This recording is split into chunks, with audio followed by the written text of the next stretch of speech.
Voilà pour monter sur la table. Ok.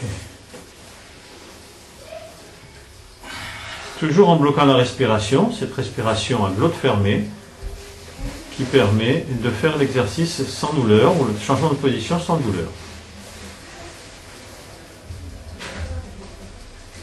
Premier exercice.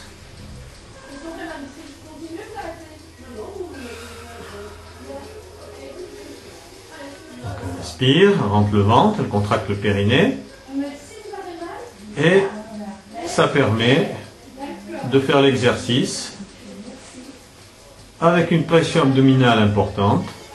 Et donc une partie des contraintes, au lieu d'être sur le rachis, ces contraintes vont donc se faire au niveau du ventre, qui absorbe en quelque sorte les contraintes, et de ce fait, il n'y a pas de douleur.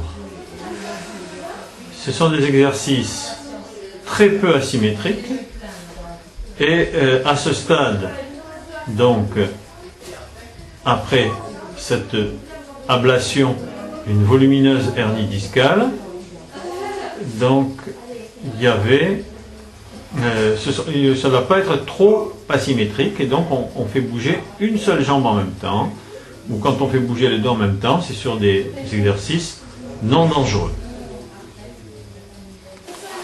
Donc on va regarder un petit peu la cicatrice. Est-ce qu'on est à combien de temps là maintenant post-opératoire? Un mois de l'intervention chirurgicale, l'ablation de cette hernie discale. Et à l'époque, il y avait une paralysie donc. Un syndrome de la queue de cheval. Un syndrome de la queue de cheval, et les jambes ne bougeaient beaucoup moins. Ça bougeait plus. Non, ça bougeait plus. On sait comment alors La paralysie, Oui. ça a commencé quand j'ai fait 5 ans de lombalgie chronique en fait. 5 ans de lombalgie chronique. Et puis, mais la paralysie elle-même, Elle est arrivée il y a 3 mois avant l'opération en fait. 3 mois avant l'opération. Quand en travaillant, j'ai soulevé des packs d'eau pour. Ah oui. Et j'ai fait un trop mauvais geste et ça s'est bloqué et j'ai pu marcher pendant 3 mois. Plus marcher. Donc on est couché ou assis? Couché. Couché ou debout très peu parce que pour manger, pour machin, j'arrivais quand même à conduire quoi. Je sentais plus mes membres, mais j'avais juste le bout du pied qui sentait l'accélérateur. Donc il y avait des troubles sensitifs, on sentait plus le bout à partir de la taille. Voilà, à partir de la. À partir de la taille, donc ça. On fait la péridurale. Comment? Quand une femme à la couche, on fait la péridurale, c'était les mêmes. Donc là on sentait rien, on pouvait pincer ou autre. On me met des coups à l'hôpital avant de m'opérer, ils m'ont mis des coups d'aiguille pour voir si ça sentait, je sentais pas. Sentais pas. Ouais. Donc, et les jambes bougeaient beaucoup moins à ce moment-là. Les jambes, surtout celle gauche, elle ne bougeait plus du tout. J'avais plus que la jambe droite qui était un peu bougie. D'accord. Donc là, ils ont opéré, et donc maintenant, ça va beaucoup mieux. Ça va beaucoup mieux. J'ai plus la sensibilité que j'avais bien avant, mais j'ai retrouvé beaucoup de mes facultés. En fait. En ce qui concerne Pomponiana, le premier exercice qu'on vous a appris, c'était quoi? La respiration abdominale d'effort. Donc, c'était oui. Pour pouvoir me tourner sans douleur, pouvoir faire des efforts sans douleur. Est-ce que ça vous a aidé ou pas du tout? Ou est-ce que ça a été instantané? Ça a changé ma vie en fait. Oui. Parce que je peux faire tout ce que j'ai besoin, enfin pour l'instant, un peu d'effort, mais tout ce que j'ai besoin de faire, c'est-à-dire me baisser un petit peu pour prendre une tasse, juste ce qu'il faut sans que j'ai mal. Donc ça a été instantané en quelque sorte. Instantané. Donc c'est pour ça que ça fait partie de la première séance, c'est le premier exercice qu'on a appris. Et maintenant, tous les exercices se font avec ce type de respiration d'apnée, hein, respiration d'effort, d'apnée d'effort. Hein. C'est un verrouillage, en quelque sorte, c'est un verrouillage entre le bout du bassin et la fin de l'abdomen en fait. D'accord. C'est pas un verrouillage et l'air passe comme une ceinture à l'intérieur et on n'a plus mal. D'accord. Deuxième exercice qui est effectué actuellement.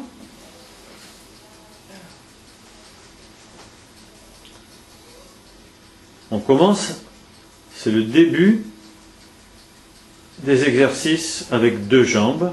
Et là, c'est à elle de moduler en fonction de sa douleur, parce que faut savoir que cet exercice, bien sûr, il va étirer les ischio-jambiers, mais surtout, il étire le nerf sciatique. Hein, c'est un peu comme quand on fait une manœuvre de la seigue. Donc, petit à petit, ce nerf va se laisser étirer au fur et à mesure qu'il sera de moins en moins inflammatoire, mais il faut savoir que ça ne se fera pas du jour au lendemain, car tout bouge dans le corps, hein, y compris les nerfs, hein, ça bouge avec les mouvements. Donc, selon Kapanji, c'est le mouvement qui étire le plus le nerf sciatique. Donc, la malade est avertie qu'elle ne doit pas trop forcer pour ne pas briser des petites fibres, pour ne pas enflammer en tout cas le nerf sciatique, mais elle doit tirer quand même un petit peu pour retrouver un peu de souplesse quand même à ce niveau-là.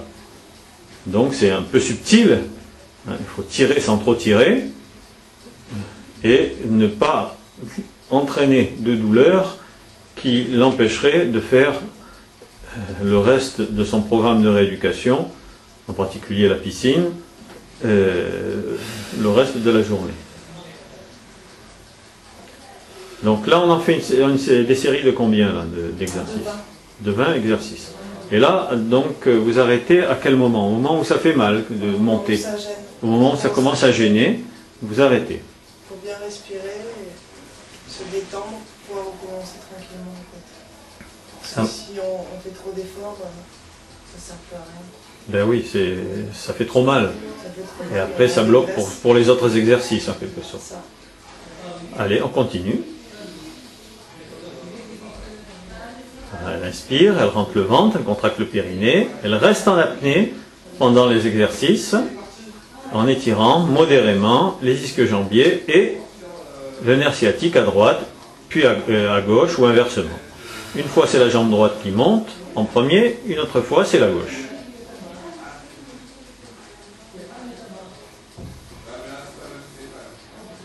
Le premier exercice qu'on a appris à cette patiente quand elle est arrivée, c'était simplement de faire cette respiration abdominale d'effort. Inspirer, donc là elle souffle, mais pour l'instant elle va faire inspirer, rentrer le ventre, contracter le périnée. Rester un moment dans la position. Et relâcher, souffler, relaxer. On le refait plusieurs fois. Et au cours de la première séance, cet exercice a été fait une dizaine de fois avant de faire autre chose.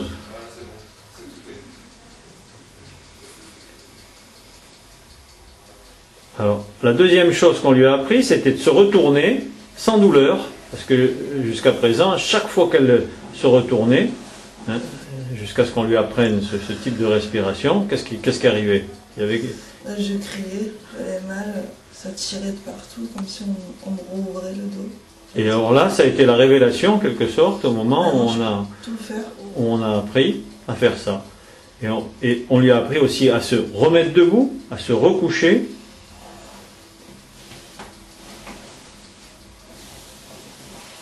Sans douleur. Ça, elle savait le faire comme ça, déjà, en venant.